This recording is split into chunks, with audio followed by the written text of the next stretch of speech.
Now first year, motion of a body suspended bye A spring, ये भी बहुत important article है। Motion of a body suspended bye A spring, मैंने यहाँ पर एक स्प्रिंग ली है कैपिटल एल लेंथ की ओ ए।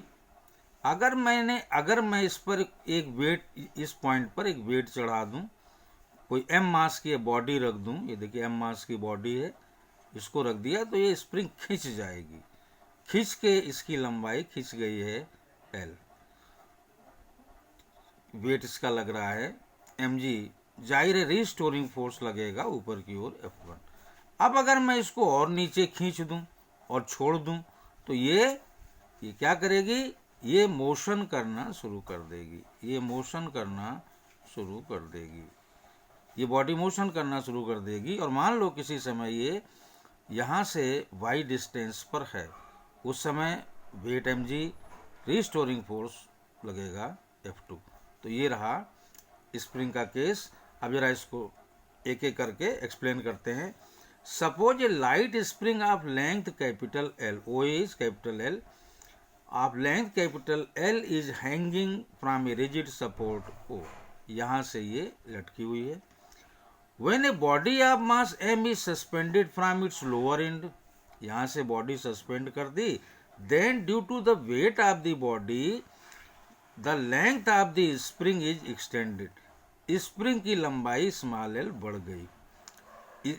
Spring is extended by L, L length spring की बढ़ गई। The spring due to its elasticity exert a restoring force F1 on the body. Restoring force F1 लगाती है ताकि ये मेन पोजीशन की ओर दौड़। रीस्टोरिंग फोर्स काम क्या है, ये कहता है आओ मेन पोजीशन की ओर भागे, ये काम है रीस्टोरिंग फोर्स का।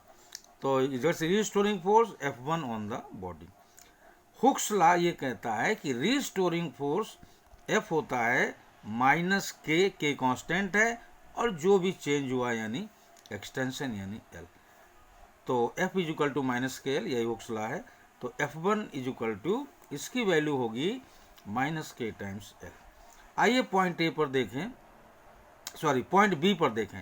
जब हमारी बॉडी पॉइंट बी पर है तो एट पॉइंट बी देखिए बॉडी क्या है, खींच गई और यहाँ रुक गई, खींच गई एल लंबाई और रुक गई। तो टोटल फोर्स कितना काम करेगा, F1 और mg। तो total force on the body is F1 plus mg, total force on the body is F1 plus mg। लेकिन since body is at rest, चूंकि बॉडी रेस्ट में है, so no acceleration means no force will act, यानी force will be zero. और चूंकि total force zero मैंने यहाँ रख दिया, तो zero is equal to F1 plus mg। F1 है minus K L plus mg, mg is equal to K L. तो ये रहा आपका mg बराबर के एल आ गया जब बॉडी इक्विलिब्रियम पोजीशन में है, यानी रेस्ट में है। अब हम क्या करते हैं, जैसे मैं आपको बताया, इस बॉडी को नीचे की ओर ले गए खींच करके और फिर छोड़ दिया तो ऑसिलेशन करने लगेगी, ये बॉडी ऑसिलेशन करने लगेगी मेन पोजीशन के अबाउट। तो वही हम आपको बता रहे हैं। If we pull the body slightly downwards, नीचे खींचें, एंड रिलीज इट, इसको छोड़ दें, then it oscillates up and down, ऊपर नीचे ये गति करेगी।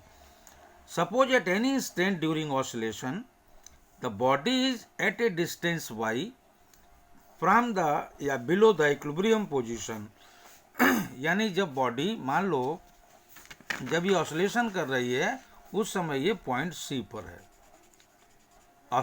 मान लो किसी समय ये y डिस्टेंस नीचे है इक्विलिब्रियम पोजीशन से, ऑसिलेशन कर रही है, तो उस समय जो फोर्स लगेगा, force exerted on the body by the spring, ये जो फोर्स लगेगा F2, ये कितना होगा, minus K times L plus Y.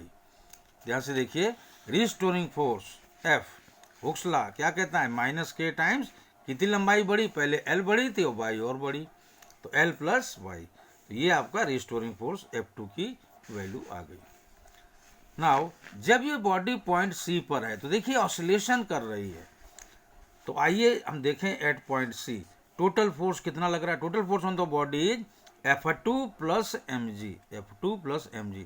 F2 क्या है, minus K L plus Y, और प्लस एम जी।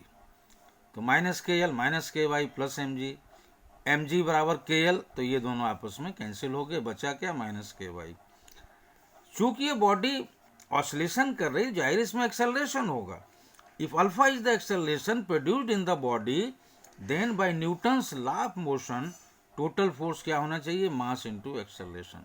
तो total force on the body होगा m into alpha which is minus K Y. यह acceleration alpha is equal to minus K upon M into Y. Acceleration आया minus K upon M into Y. Now acceleration आया minus K upon M into Y. अब as mass m of a body is constant and k is also constant, spring constant कहते हैं इसको, for a given spring, तो k upon m will also be constant. k upon m constant है तो alpha is proportional to minus Y. Again acceleration is proportional to displacement with a negative sign, thus acceleration is proportional to the displacement y and its direction is opposite to the displacement, hence the motion of the body is simple harmonic motion। तो ये equation ये बता रही है acceleration चूंकि displacement के proportional है, directly proportional है विद नेगेटिव साइन, तो इसलिए हम ये कहेंगे hence the motion of the body is simple harmonic motion। यानी कोई बॉडी अगर स्प्रिंग से लटका दी जाए, नीचे खींच दें, छोड़ दें, तो ये बॉडी क्या करेगी, सिंपल हार्मोनिक ऑसिलेशंस करेगी, फिलहाल वर्टिकल ऑसिलेशंस करेगी। उसी तरीके से अगर ये कांस्टेंट को ओमेगा स्क्वायर कह दें तो omega square is K by M. इससे हमने निकाला time period 2 pi by omega 2 pi root K by M, तो T is equal to 2 pi root M by K. So it is evident that कि periodic time of, अब बहुत ध्यान से देखिए, T is equal to 2 pi root M upon K, time period depend कर रहा है एम अपान के पर। के अगर के ज़्यादा है टाइम पीरियड कम होगा एंड वाइस वर्सा।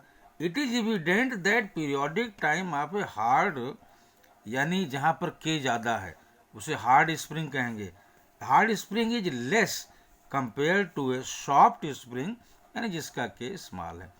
यानी अगर सॉफ्ट स्प्रिंग है तो के कम होगा, टाइम पीरियड ज़्यादा होगा, और अगर हार्ड स्प्रिंग है के ज़्यादा होगा तो उसका टाइम पीरियड कम होगा।